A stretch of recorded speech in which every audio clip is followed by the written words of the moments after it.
यार अगर आपकी जेई मेन की प्रेपरेशन जो है वो अच्छी चल रही है तो ये वीडियो आपके लिए नहीं है। अगर आपके मार्क्स अच्छे आ रहे हैं तो ये वाला वीडियो आपके लिए नहीं है।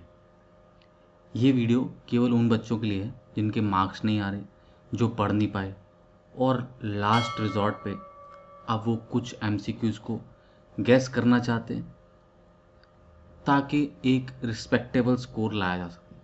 तो ये वीडियो केवल उन बच्चों के लिए।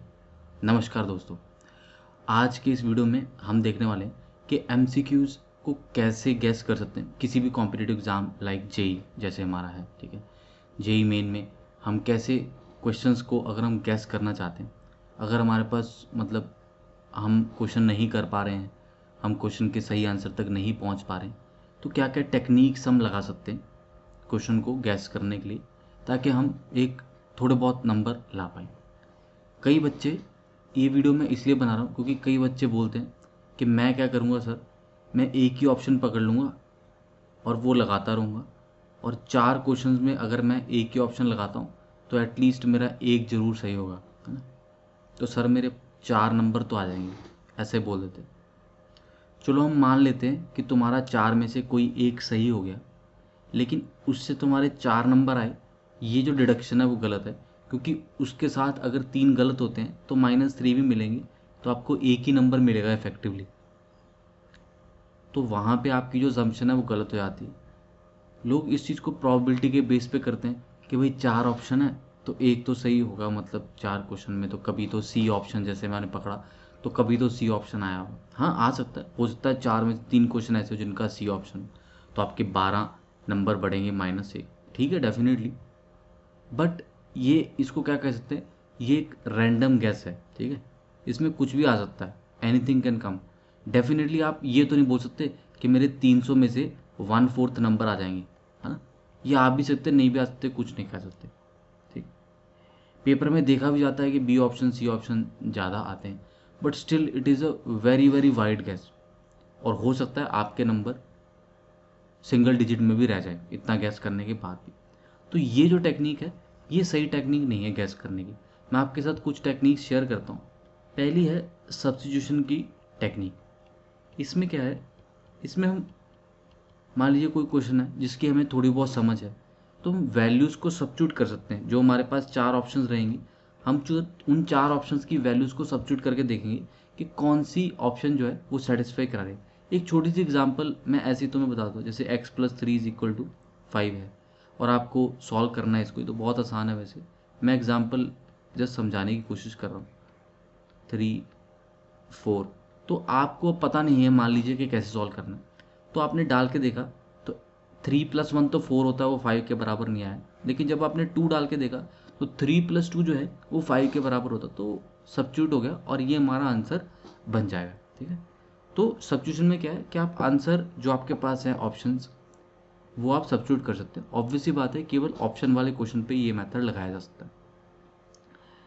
फिर जो दूसरा मेथड है हमारे पास, वो है रेंज को आइडेंटिफाई करना। रेंज इन द सेंस, जैसे कि आप देखिए कि मान लीजिए आपको कहीं दिया है कि साइन थीटा की वैल्यू 1/3 है और हम एंगल थीटा ढूंढ रहे हैं 0 से लेकर 2π के बीच में, 0 से 360 के बारे में। तो ये एक बात पक्की है कि जो आपका एंगल आया होगा वो फर्स्ट और सेकंड क्वाड्रेंट में आया होगा। मतलब आपकी जो थीटा की रेंज है वो 0 से लेकर 180 डिग्री के बीच में होना चाहिए, अगर आप 0 से 360 के बीच में ढूंढ रहे थे। तो वहाँ से हो सकता है आपको ऑप्शन आइडेंटिफाई करने में हेल्प हो, है ना। तो आप अपने आंसर की रेंज देखिए कि यार इसका आंसर जो है, लेट्स से आपको लगता है कि इसका आंसर 15 से लेके 30 के बीच तक आ सकता है ना। क्वेश्चन को पढ़ के, क्वेश्चन को समझ के, जितनी नॉलेज है उस क्वेश्चन की, अगर आप वहाँ से रेंज डिसाइड कर पा रहे हैं तो फिर आप देख सकते हैं कि कौन सी ऑप्शन है जो उस रेंज में बैठ रही है और कौन सी ऑप्शन है जो उस रेंज में नहीं बैठ रही, ठीक। ये एक टेक्निक लगा सकते हैं। फिर एक और टेक्निक लगा सकते हैं एलिमिनेशन की, है ना। टोटल 4 ऑप्शन में चारों में गैस करना, तो प्रोबेबिलिटी क्या होगी, 1/4 हो गया, 25% चांसेस होंगे सही होने के। लेकिन अगर आप देखिए, अगर आप एक ऑप्शन या 2 ऑप्शन एलिमिनेट कर पाएँ, है ना, जैसे इसी रेंज वाली टेक्निक से आप हो सकता है 1-2 ऑप्शन एलिमिनेट कर पाएँ जो आंसर उस रेंज के बाहर है, तो उसके बाद फिर आप एक कैलकुलेटेड गैस ले सकते हैं। अगर आपके पास 2 ही ऑप्शन बचते हैं तो काफ़ी हाई चांसेस हैं कि आप का आंसर जो है वो सही हो सकता है। तो ये एलिमिनेशन की टेक्निक है कि अगर आप कुछ ऑप्शन को एलिमिनेट कर दें। कई बार क्या होता है कि किसी क्वेश्चन में ऐसे ऑप्शन दिए रहते हैं, ऐसे मान लीजिए एक ऑप्शन है 30.15, एक ऑप्शन है 30.25, एक ऑप्शन है लेट्स से 28.15 और एक ऑप्शन है लेट्स से 24.15। अब बेसिकली इस सिनेरियो में क्या है, आपका जो आंसर है वो हाई प्रोबेबिलिटी है कि वो ये वाला बन सकता है, क्योंकि वो तुम्हें कंफ्यूज करने की कोशिश कर रहा है। तो मतलब आंसर में 0.15 डेफिनेटली आ रहा होगा, इसलिए उसने 3 बार 0.15 रखा। और ये दोनों आंसर्स पास पास में है 30 वाले, तो वो 30 में तुम्हें कंफ्यूज करने की कोशिश कर रहा है कि कौन से वाला सही है, 30.15 30.25। ये अगेन फिर गैस ही है, ठीक है, हमेशा ऐसा नहीं होगा। बट आपको ये देखना है कि कॉमनैलिटी क्या है ऑप्शंस में ना, मतलब कॉमन वाले कौन से हैं। मतलब आप एग्जामिनर की सोच को समझने की कोशिश करिए कि मान लीजिए आपको पता चलता है कि डेसिमल जो है, मान लीजिए आप ग्रेटेस्ट टीचर और फ्रैक्शनल पार्ट का कोई क्वेश्चन कर रहे हैं, तो आपको पता चलता है कि फ्रैक्शनल पार्ट जो है वो 0.15 निकल के आता है लेट्स से ना। अब इंटीग्रल पार्ट जो है वो उसने यहाँ पे 30 वाले दो दिए, तो मतलब वो ये कहना चाहता है कि अगर इंटीग्रल पार्ट 30 आ जाए तो तब भी आपको कन्फ्यूजन होगी कि ए लगाऊं कि बी लगाऊं। और अगर आपका फ्रैक्शनल पार्ट 0.15 आ जाता तब भी आपको कन्फ्यूजन होगी कि मैं ए लगाऊं, सी लगाऊं कि डी ऑप्शन लगाऊं, है ना। अगर आप दोनों निकालोगे तभी आप इस आंसर तक पहुंच पाओगे, है ना। तो ऐसा वो हमसे चाह रहा है कि हम क्वेश्चन को पूरा सॉल्व करें, लेकिन हम उसी सोच पे अगर वर्क करें तो हम हो सकता है सही ऑप्शन को गैस करने में कामयाब हो जाए। तो ये भी एक टेक्निक है। देखो, जब हम गैस कर रहे होते हैं तो अगर क्वेश्चन के बारे में हमें थोड़ा बहुत पता होगा तो गैस करना आसान होगा, है ना? जैसे मैंने स्टार्टिंग में बोला कि अगर आपको आते हैं क्वेश्चन, है ना, जो क्वेश्चन आपको आते हैं जो आप कर सकते हैं उनमें एटलीस्ट गैस ना करें। मान लीजिए आपका टारगेट है 150 मार्क्स को अचीव करने का, लेट्स से ये आपका टारगेट स्कोर है भी, मतलब इससे कम में आपको लेट्स से आपको ड्रॉप करना है। आपने मन बना लिया कि अगर 150 से कम आएंगे तो मैं ड्रॉप ही करूँगा। अब आपने पेपर को किया, 2 घंटे हो गए, अब 2 घंटे में आप लेट्स से 30 नंबर का ही पेपर कर पाए हैं, उससे ज़्यादा हो ही नहीं पा रहा आपका। अब ऑब्वियस सी बात है कि 30 नंबर पे तो आपको आपका टारगेट स्कोर अचीव होता दिखेगा नहीं। जब अटेम्प्ट ही 30 नंबर का है तो 150 कैसे आ जाएंगे। तो यहाँ पे आपके पास कोई रास्ता नहीं है, आप अब गैस ही करेंगे, क्योंकि अगर आपका गलत भी होता तो आप ड्रॉप तो करने के लिए रेडी हैं फिर, है ना। ड्रॉप तो करने ही वाले हैं जब आपका वो टारगेट अचीव ही नहीं हो रहा। हाँ, लेकिन अगर ऐसा है कि 2 घंटे में आप 130 नंबर तक पहुंच गए हैं तो अब मेरी एडवाइस है कि अब आप गैस मत करिएगा, है ना, क्योंकि अब 20 ही नंबर और लाने हैं।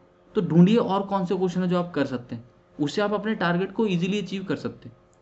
अगर आपका स्कोर लेट से 200 बन गया है, अब उसको गैस करके नेगेटिव में मत लेके आइए ना। अगर आप अच्छे अच्छे मार्क्स की रेंज में, तब आपको गैस करने की कोई ज़रूरत नहीं है। ये गैस वाला जो चीज़ है वो हम तभी करते हैं अगर हम बहुत लो मार्क्स पे बैठे हैं। कहते हैं ना कि I have nothing to lose nothing to gain, है ना। जब आपके पास कुछ भी खोने का ना हो ना, कि मेरे को कुछ भी नहीं खोने का ना, लूज के स्पेलिंग पता नहीं, शायद यही होते हैं। तो बेसिकली हमारे पास जब कुछ खोने का है ही नहीं, तो फिर क्या कि 30 नंबर पे तो हम गैस कर ही सकते ना। You can gas. अभी ठीक है, बढ़ गए तो बढ़ गए, नहीं तो 30 के 20 रह जाएंगे तो क्या फ़र्क पड़ रहा है। 30 नंबर पे भी कुछ नहीं मिलना और 20 पे भी कुछ नहीं मिलना, तो वो आप देखिए। आप अपने टारगेट स्कोर के आसपास हैं तो गैस कभी भी ना करें, है ना। पहली बात तो वही पढ़ना ही चाहिए, गैस क्यों करना है।